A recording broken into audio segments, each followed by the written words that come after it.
جب اللہ نے کرنا چاہا اللہ رب العزت نے کیا، اور جب اللہ نے بندوں کے اعمال دیکھے تو اللہ رب العزت کو رحم آیا۔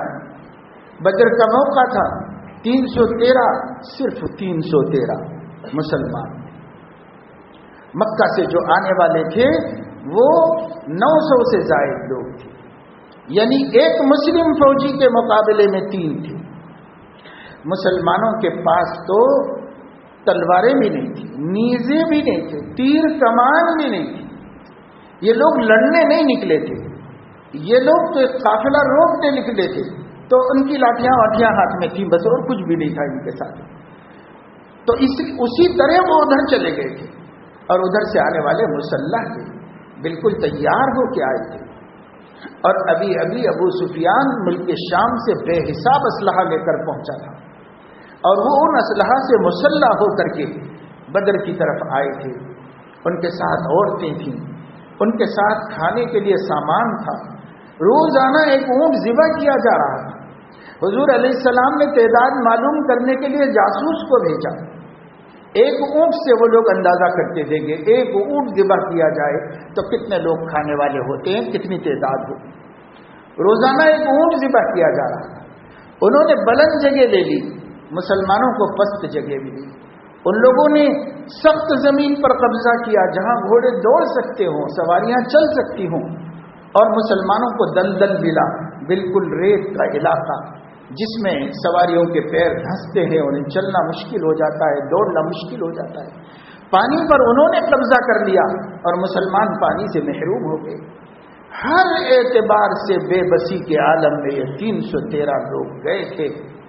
دنیا کا سب سے پہلا اور سب سے تاریخی معرکہ لڑنے کے واسطے جیتے تو کیسے جیتے؟ 3 آدمیوں میں ایک سواری،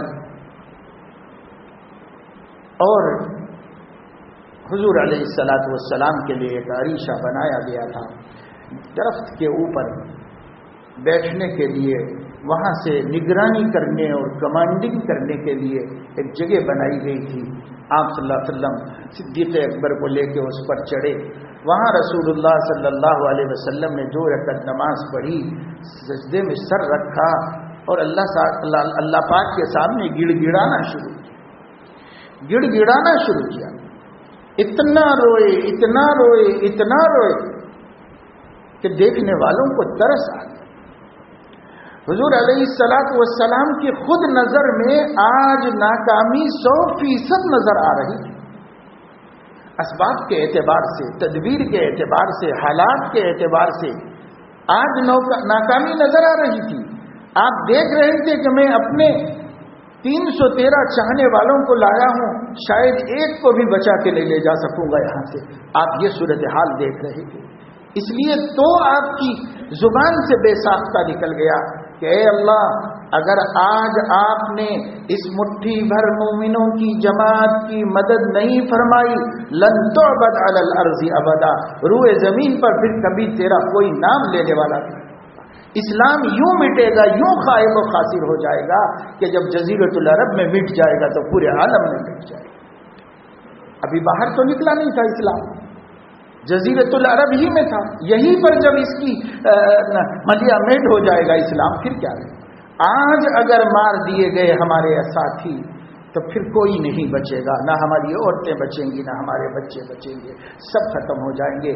اے اللہ، آپ اسی مٹھی بھر کو بچا لیجئے گا، یہ بچ جائیں گے تو انشاءاللہ آپ کی طرف۔ اللہ کے نبی جو دیکھ رہے تھے اس منظر سے اللہ کے سامنے گڑ گڑا ہے۔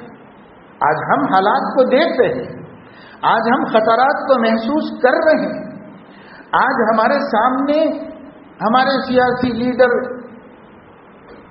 کہتے جا رہے ہیں اور ہم اس کو سنتے جا رہے ہیں، اور مستقبل ہمیں نہیں معلوم، غیب کی ہمیں خبر نہیں ہے، لیکن جو نقشہ دکھ رہا ہے، جو آنکھیں دیکھ رہی ہیں، جو کان سن رہے ہیں، وہ ایک خطرناک صورتحال کی خبر دے رہے ہیں۔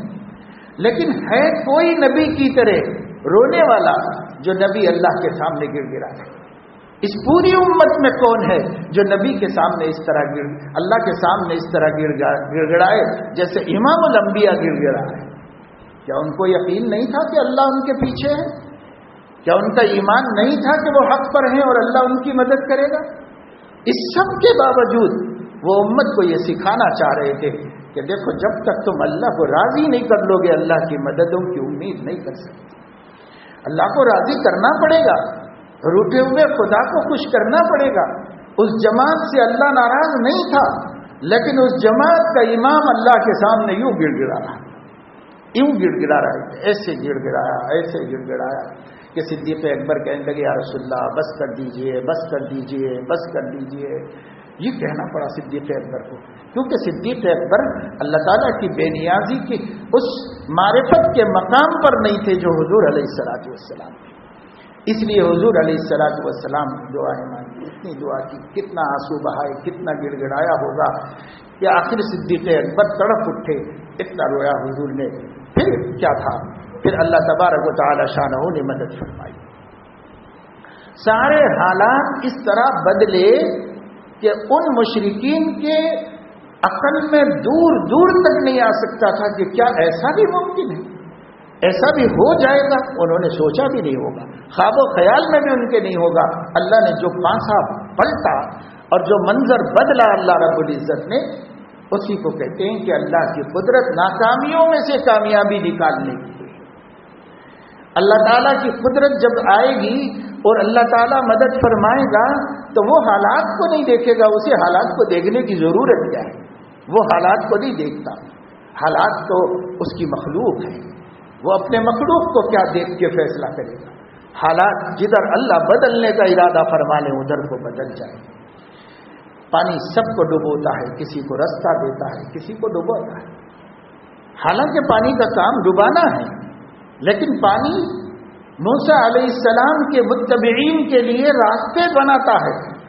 پانی برف کے دیواریں بن کے کھڑا ہو جاتا ہے اور زمین خشک ہو جاتی ہے اور مسلمان اس میں سے نکل کے آتے ہیں۔ پھر یہی پانی قبطیوں اور فرعونیوں کے لیے غرقابی کا سبب بنتا ہے۔ ایک ہی دریا ہے، کسی کے لیے نجات کا سبب ہے، کسی کے لیے غرقابی کا سبب ہے۔ ایک ہی آگ ہے، کسی کے لیے ہلاکت کا سبب ہے، سوختگی کا سبب ہے، اور کسی کے لیے تفریح کرنے کا اور گل و گلزار ہو جانے کا سبب ہے۔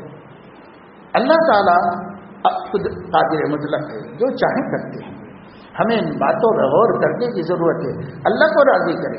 قرآن مجید میں اللہ تعالیٰ نے فرمایا پہلے میں نے 3000 فرشتے بھیجے، 3000 فرشتے، ایک فرشتہ آنا بھی کافی تھا اللہ کی طرف سے، لیکن اللہ تعالیٰ مسلمانوں کے قلوب کو سکینت اور اطمینان عطا فرمانا چاہتا تھا، تو اللہ تبارک و تعالی شانہ نے ان کے دلوں میں سکینت اتاری اور اللہ تعالیٰ نے اپنی طرف سے اطمینان کی نعمت دی ان کو، اور پھر اس کے بعد 3000 فرشتے بھیجے، پھر اللہ نے اور کمک بھیجی، ان کو 5000 کر دیا اللہ نے۔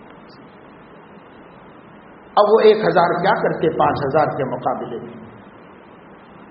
اور شان یہ ہے اللہ تعالیٰ کی کہ یہ 5000 فرشتے بدر میں آئے ہیں، 5000، مگر مسلمانوں کو ایک بھی نظر نہیں آیا، ایک بھی دکھایا نہیں مسلمانوں کو۔ مسلمان وہی اپنے 313 کو دیکھتے رہے اور کافروں کو سب دکھا دیا اللہ نے۔ انہوں نے دیکھا کہ بھیڑ کی بھیڑ آ رہی ہے، ایک کے بعد ایک آسمانوں سے گھوڑوں پہ سوار ہو کے امامیں باندھ کر تلواریں نچاتے ہوئے فرشتے اتر رہے ہیں۔ سب مشرکین کو اللہ نے دکھا دیا، ان کے دل ہیبت سے بیٹھ گئے، انہوں نے بھاگنے کی کوشش کی، عورتوں نے انہیں گانے گا گا کے تانے دیے کہ تم اگر بھاگ جاؤ گے تو ہماری کیا عزت باقی رہ جائے گی۔ تو ان تانوں سے شرمندہ ہو کے پھر میدان میں آئے اور پھر مسلمانوں کی اور فرشتوں کی تلواروں سے تہ تیغ ہوتے چلے گئے۔ 70 سرداروں کو اللہ تعالیٰ نے تباہ و برباد کر کے جہنم رسید کر کے مشرکین کی قوت ہمیشہ کے لیے ختم کر دی، پھر کبھی وہ سر نہیں اٹھا سکے۔ بار بار حملے کی کوشش کی اس کے بعد بھی، لیکن وہ بات نہیں رہی جو ان کے سرداروں کی زندگی میں تھی۔ سب کو اللہ نے نمٹایا، جمع کر کے بدر میں سب کو اللہ نے نمٹایا۔ یہ اللہ تبارک و تعالی شانہ دکھائے ہیں، یہ بتانے کے لیے کہ اعمال اچھے جائیں گے اور اللہ کی طرف رجوع امت کرے گی اور رجوع کرنا عمل سے بھی ہو، قول سے بھی ہو، یعنی ہم دعائیں بھی مانگیں، روئیں بھی، گڑ گڑائیں بھی۔ آج صورتحال یہ ہے کہ جتنا معتبر آدمی ہے اتنا زیادہ اس کو ہاتھ اٹھاتے ہوئے شرم آتی ہے۔ ہاں، جتنا پیسے والا آدمی ہے اس کو گڑ گڑاتے ہوئے شرم آتی ہے۔ ارے میرے جیسا قابل آدمی بزدلی بنے، دعا مانگنا بزدلی ہے اس کے پاس، اللہ کے سامنے ہاتھ اٹھانا اس کے پاس شان کے خلاف ہے۔ رونا نہیں آتا، رونے والوں کو ریاکار کہتے ہیں، رونے والوں کے اوپر تنقید کرتے ہیں، رونے والوں پر تان تشنیع کرتے ہیں، خود کو آتا بھی نہیں رونا اور رونے والوں کے تبصرے کرتے ہیں، اور یہ نہیں سمجھتے یہ رونا اس نبی کی سنت ہے جس نبی نے رو کر اللہ کو منایا اور اللہ سے 5000 فرشتے بلا لیے زمین کو۔ یہ رونا وہ نعمت ہے اللہ کے سامنے، گڑ گڑانا، اپنی عاجزی کا اظہار کرنا، اس کی قدرت کا اعتراف کرنا، اس کی ناراضگی کا اعتراف کرنا اور کہنا کہ میں اقبالی مجرم ہوں، اعترف بذنوبی، میں اپنے گناہوں کا اعتراف کرتا ہوں، اللہ میں گناہوں کا اعتراف کرتا ہوں، معاف کر دیجئے مجھے آئندہ میں آپ کو نہیں ناراض کروں گا، میں آپ کی ناراضگی والا کوئی کام نہیں کروں گا۔ رونا گڑ گڑانا یہ وہ سنت ہے جو مسلمانوں نے چھوڑ دی۔ آدم علیہ السلام کتنے برس تک روتے رہے، ایک خطا ہوئی اور اس کو بھی خطا نہیں کہا اللہ پاک نے، بھول ہو گئی، اور اس بھول کے اوپر کتنا روئے۔ سیدنا یحییٰ علیہ السلام کتنا روئے، آنکھوں کے نیچے ڈالیاں بن گئی چہرے پہ، روتے روتے آنسو بہتے بہتے بہتے۔ ان کی ماں ان کے آنکھوں کے پاس روئی کے پھائے بنا کر رکھتی تھی تاکہ وہ بھیگ جائے تو پھر دوسرے رکھے، روتے تھے اللہ تعالیٰ کے سامنے۔ سیدنا ایوب علیہ السلام کتنا روئے اللہ تعالیٰ کے سامنے، موسیٰ علیہ السلام نے کتنا گڑ گڑایا خدا کے سامنے۔ ایک ایک غلطی ہو گئی ذرا سی، اللہ نے پوچھ لیا پیغمبر تم نے ایسا کیوں کیا؟ بس اس پر اتنے ڈرے کہ رو رو کے بدحال۔ آج ہمارا حال یہ ہے کہ ہم رونے کو شان کے خلاف سمجھیں، اللہ کے سامنے تنہائیوں میں بھی گڑ گڑانے کی توفیق نہیں ہو رہی ہے، اور مجموع میں تو ہماری انا کے خلاف ہے، ہمارے شان کے خلاف ہے رونا اللہ کے سامنے۔ میرے دوستو، یہ ہمارے تاثرات اور یہ ہماری سوچ جو غلط بن گئی ہے، اس کو سنت پر لانا ہوگا اور سنت کے مزاج پر ہمیں واپس آنا ہوگا۔ اگر ہم سنت کے مزاج پر واپس نہیں آئیں گے، نبی والی صفات، نبی والے اخلاق، نبی والی عادتیں، نبی والا خوف خدا، نبی والی محبت خدا اگر ہمارے اندر نہیں پیدا ہوگی تو وہ ہمارا ایمان بے صفات ہوگا اور ہمارا ایمان کا درخت بے ثمر ہوگا۔ ایک ایسا جھاڑ جس کے اوپر صرف پیڑ ہے، نہ اس کو ٹہنیاں ہیں، نہ اس پہ برگ و بار ہے، نہ اس پر پھل ہے، نہ اس کے اوپر پھول ہیں، نہ اس میں سایہ ہے، کچھ بھی نہیں، بس ایک پیڑ کھڑا ہوا ہے، اس سے کیا ملنے والا ہے؟ جب تک نبی والی صفات نہیں آئیں گی ہمارے ایمان کے ساتھ، اس وقت تک یہ ایمان کا درخت بے ثمر ہے، بے پھل ہے اور بے اثر ہے۔ اس لیے اس پر ناز کرنا کافی نہیں ہے۔ ہم ایمان والے ہیں، ہم ایمان والے ہیں، ہم مسلمان ہیں، ہم مسلمان ہیں۔ بے شک، کیسے مسلمان ہیں؟ تعلی کر کے دیکھو، صحابہ کیسے مسلمان تھے اور ہمارے آباء و اجداد کیسے مسلمان تھے، اور جو ہے نبی پاک صلی اللہ علیہ وسلم کیسے مسلمان تھے، اس سے تقابل کر کے دیکھو ہم کیسے مسلمان ہیں۔ اگر ایک درخت سے تشبیہ دی جائے تو ایسے مسلمان ہیں جو پیڑ کھڑا ہوا ہے، اس پیڑ کو نہ ٹہنیاں ہیں، نہ برگ و بار ہے، نہ پھول پتی ہے، نہ ثمر ہے، پھل ہے، اور نہ سایہ ہے، نہ ہوا ہے، کچھ بھی نہیں ہے، بس سیدھا کھڑا ہوا ہے۔ تو ایسی سرکشی والا مسلمان کیا فیض دے گا انسانیت کو، اور اس سے کیا فائدہ خود ہم کو پہنچنے والا ہے، اس سے کیا ملنے والا ہے؟ اس لیے میرے دوستو، ارادہ ہمیں کرنا چاہیے کہ ہم اللہ تبارک و تعالی شانہ نے ایمان جس نبی کے ذریعے سے بھیجا ہے، اس نبی نے جیسا ایمان لایا ہے اور جیسا ایمان صحابہ کو سکھایا ہے ویسے ایمان پر ہم آ جائیں.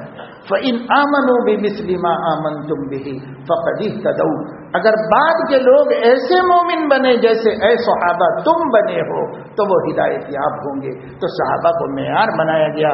ہم دیکھیں مشکل حالات میں صحابہ کی کیا شان تھی. ہم دیکھیں صحابہ کو جب خوف کی خبریں دی جاتی تھی تو ان کی کیا حالت ہوتی تھی. ہم دیکھیں کہ کیا صحابہ نے کسی بھی مشکل سے مشکل وقت میں اللہ کی بندگی میں کوتاہی کی ہے.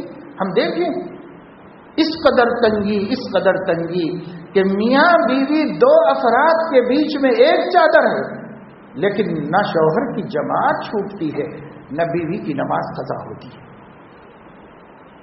انہوں نے تنگیوں کو نہیں دیکھا, انہوں نے بندگی کو دیکھا کہ صاحب ہم اپنا فریضہ نہیں چھوڑ سکتے, ہمیں اپنا فریضہ ادا کرنا ہے. اللہ ہمیں دے نہ دے اللہ کی مرضی ہے لیکن ہمیں اپنا فریضہ ادا کرنا ہے.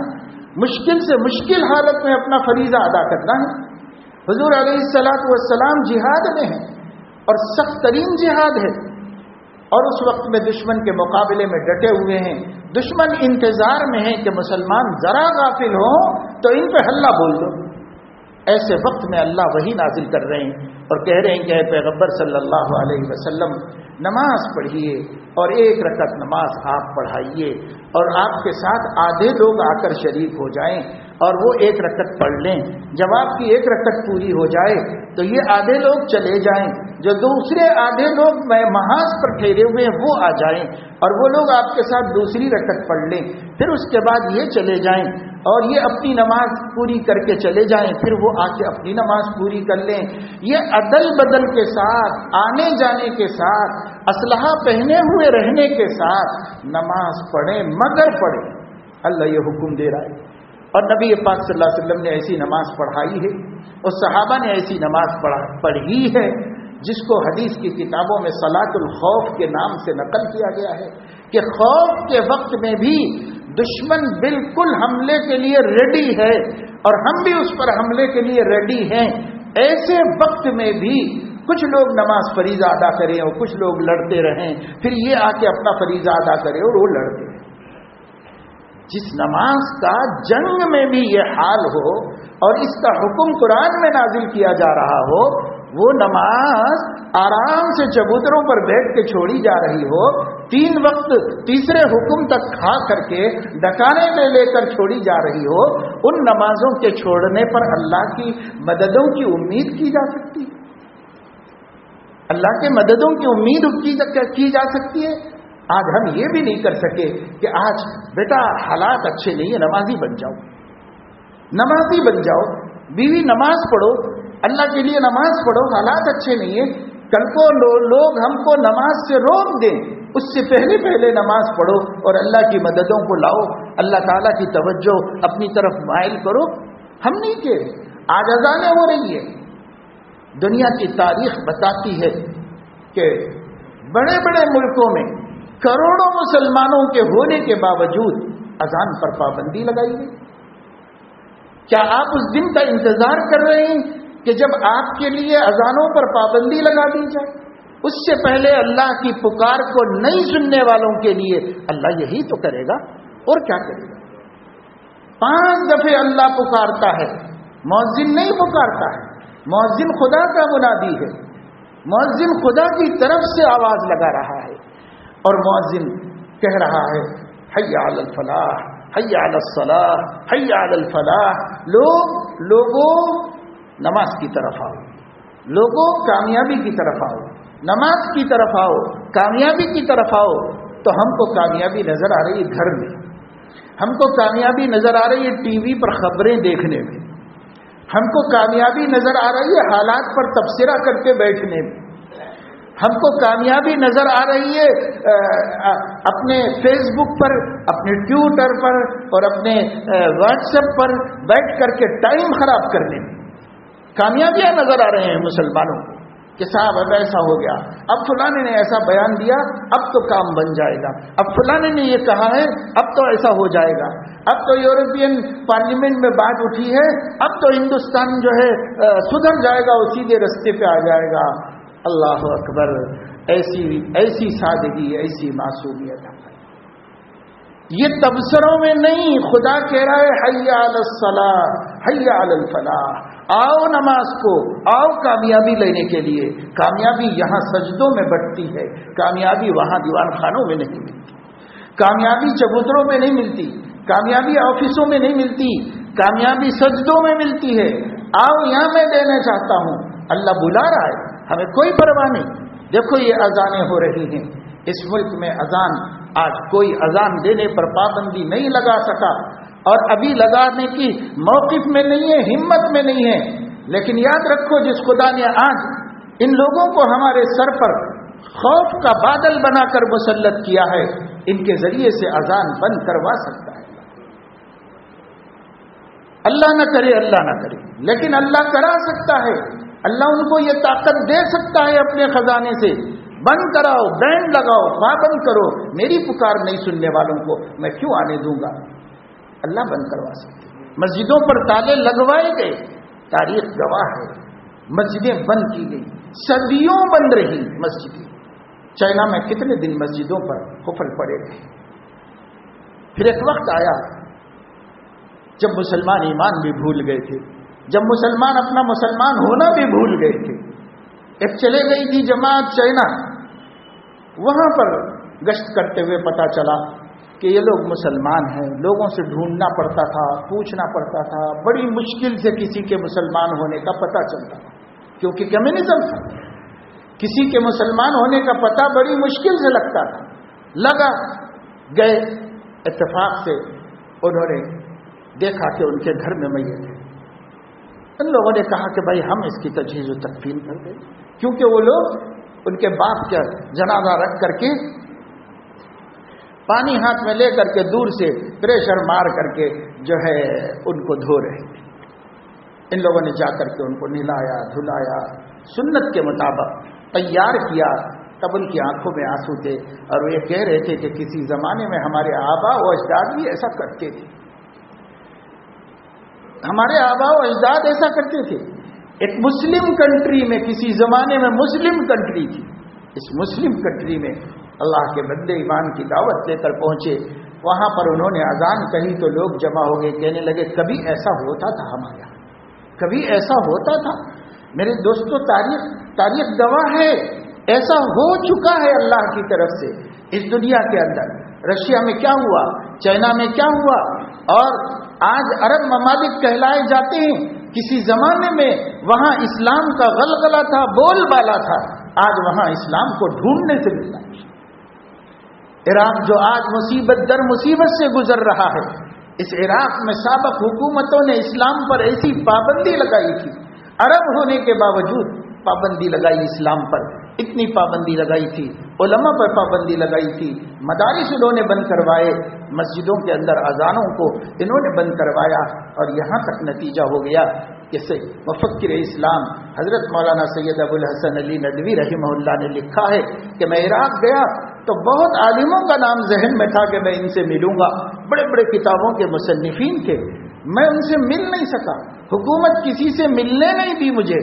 ایک مرتبہ بڑی مشکل سے ایک مسجد میں نماز پڑھنے کا موقع ملا، تو وہاں پر ایک بڑے بزرگ آدمی بچوں کو قرآن پڑھا رہے تھے، تو میں نے ان کے بارے میں معلوم کیا تو معلوم ہوا کہ یہ بہت بڑے مصنف، بہت بڑے اسلامک اسکالر ہیں، ان کو مولانا جانتے تھے، ان کی کتابیں پڑھے ہوئے تھے، ان سے ملنے کے خواہش مند تھے، تو جا کر ان سے سلام کر کے مصافحہ کرنا چاہا، تو انہوں نے بڑی بے توجہی کے ساتھ سلام کا جواب دے کر ان کو انجانی کے ساتھ ہٹا دیا، اور بعد میں انہوں نے ادھر ادھر دیکھ کر بڑی احتیاط کے ساتھ کہا کہ آپ پیشاب کرنے کے لیے چلیے طہارت خانے میں۔